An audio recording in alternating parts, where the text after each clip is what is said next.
నమస్తే bachelor brothers. మేకపోతు తలకాయతో బిర్యానీ చేద్దామని పెద్ద మేకపోతు తలకాయనైతే కొట్టించుకొచ్చిన. తలకాయ బిర్యానీ చేయంగా సగం కూర అయితే మిగిలింది. దీంతో రాయలసీమ స్టైల్లో మంచి పులుసు పెట్టుకుని తిందాం. రాయలసీమ తలకాయ పులుసు ఎడ తయారు చేస్తానో చూద్దాం రండి. ఫస్ట్ దీన్ని ఉప్పు పసుపు వేసి శుద్ధంగా క్లీన్ చేసుకుందాం. ఫస్ట్ పొయ్యి మీద కొండ పెట్టుకుని ఆయిల్ పోసుకుందాం. ఒక రోజు అంగట్లో తెచ్చుకున్న బిర్యానీ మసాలా, ఆనియన్స్ కట్ చేసుకుందాం. ఒక 4 పచ్చిమిరపకాయలు, లైట్ గా అల్లం పేస్ట్, ఎర్రటి టమాటా కూడా వేసుకుందాం. ఇప్పుడు శుద్ధంగా కడిగి పెట్టుకున్న తలకాయ కూర అయితే వేసుకుందాం.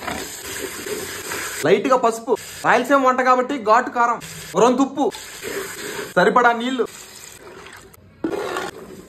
ఒక రొంత గరం మసాలా, లైట్ గా మటన్ మసాలా, ఫైనల్ గా కొత్తిమీర వేసుకొని దింపుకుందాం. మనం నోరూరు ఇచ్చే రాయలసీమ తలకాయ కూర అయితే రెడీ అయిపోయింది. దీన్ని చూస్తా ఉండలేకపోతున్నా.